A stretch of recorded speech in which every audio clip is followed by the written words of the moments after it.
thrusters won't stop firing. I think I'm being followed. My dad is turning green, like literally green. My last nav check put me at Lagrange point 4. This is Control, via radio. Keep calm and remain on the guard frequency.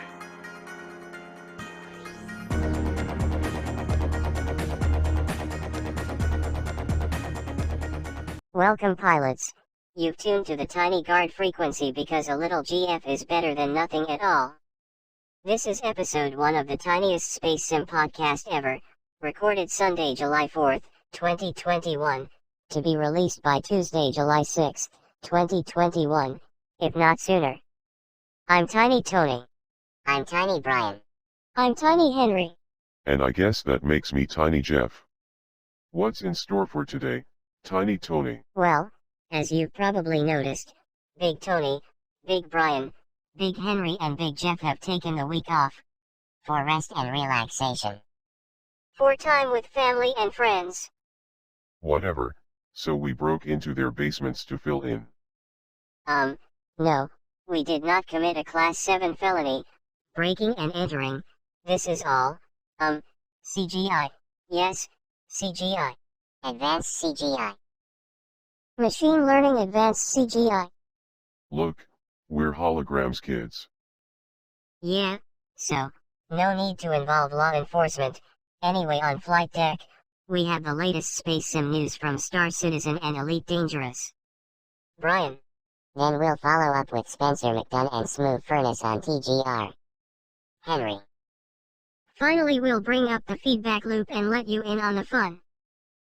Wait, how do we have feedback on our first episode? Jeff, shush.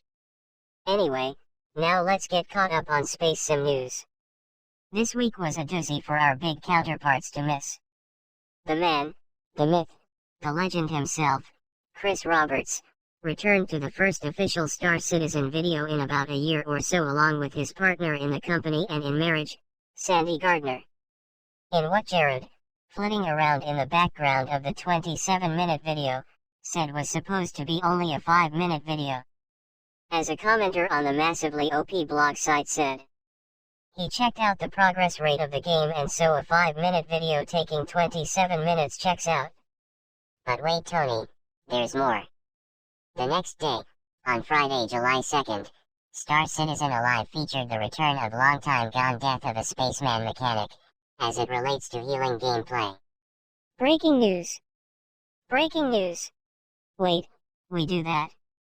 What is it, Henry? No Man's Sky is still awesome and fun to play and prettier than ever. Okay Henry, thanks. Do we have a filter against fake news? It's not fake, it's fun. Fun. How about a filter for all the space sim news that's actually fit to print?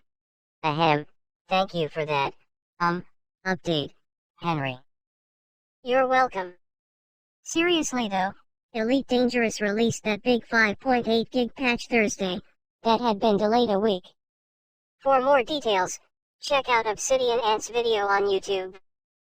Well, now that we're all caught up on space sim news, let's get caught up on space news with Spencer McDunn and Smooth Furnace on Tiny Galactic Radio.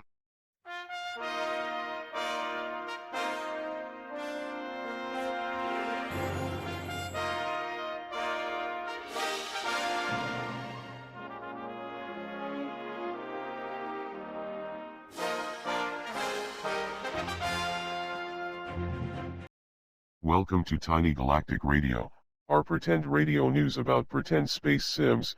I'm Spencer McDunn. First up is Guard Citizen. They've just released their Q2 quarterly patch, right on time, as always for the past 3 years, with everything on it as indicated on their roadmap. AKA the ticker, an hourly roadmap maintained by 12 dedicated devs, 4 in Los Angeles, California, 4 in London, England and 4 in Frankfurt, Germany, working rotating 8-hour shifts. At Guard Imperium Games, they project the estimated time to complete tasks monthly, report on progress weekly, and their computers estimate progress based on coding entries hourly. The game elements are reported on the roadmap in 3 time categories: next patch, for the upcoming quarterly patch, near term, 4 elements expected to be completed within 12 months.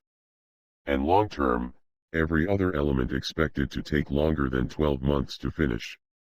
Surprise elements are listed by item category, vehicle, armor, gear, weapon, outfit, etc., to track resources used. The transparency and openness has won GIG Best Business Model Awards across various video game news sites. And now a news special by my colleague, Smooth Furnace. Thank you, Spencer. Yes, considering this a slow news week, I'm doing a special retrospective on Elite Guardians, commemorating some of the highlights in the game's development. And also, good-natured rival to Guard Citizen, which had crowdfunded 1 month earlier in 2012, First is Salome event, escorting a character featured in an EG novel, that was almost spoiled by griefers. However, Stellar Development had installed a friendly fire failsafe that caused any players attacking a member of their own team to self-destruct. Players were surprised and praised SDev for their foresight. Another notable event was the Gnosis Expedition. After months of preparation, players launched on a carrier to a distant part of the galaxy normally unreachable just to explore it. They arrived only to find themselves in a thick nebula and ambushed by a massive Dargoid fleet. The attack that held the carrier immobilized the carrier the way individual ships initially were hyper-interdicted.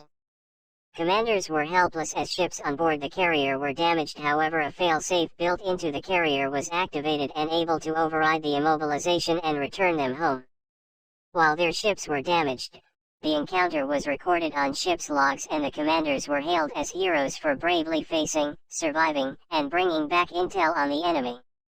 A tribute was placed outside the station they had launched from, listing all the commanders by name.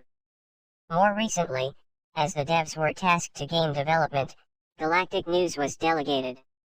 A player-run People's Stellar News Service was tasked with news gathering, with SDev having the right to edit any news report at any time even without warning. The PSN accepts submissions and letters to the editor and has really built up a sense of camaraderie among the players. Well, back to you, Spencer. Thank you for that report, Smooth, and thank you all for listening. I'm Spencer McDunn and this has been Tiny Galactic Radio. Some say he loves the Cloudgate sculpture in Chicago for its chrome ovoid visuals, others say he just loves calling it the Silvery Beam. I just know he's called the Shiv and he did not put together this week's feedback because this is a debut episode, so we have no feedback. I knew it. Told you so. Well, actually, we do have feedback, but it's not ours. It's for Guard Frequency, not Tiny Guard Frequency. Yeah, it'd be unfair to claim the feedback for our own. Exactly, so that's the end of our episode. The big guys should be back this Friday, July 9th. Same guard time, 11 p.m. Centralish, same guard channel. We don't have community questions since we don't know when or if we'll be back. Gathering news, summarizing it and distributing it to 4 hosts is a lot more work than Big Ken expected. That you've done this weekly for 7 years is impressive, most impressive. We want to thank you all for listening or watching. And remember, when you're tiny in the deep black, You better keep both ears on the guard. I'm Tiny Tony, goodbye. I'm Tiny Brian, goodbye. I'm Tiny Henry, goodbye. And I'm Tiny Jeff. Goodbye everyone.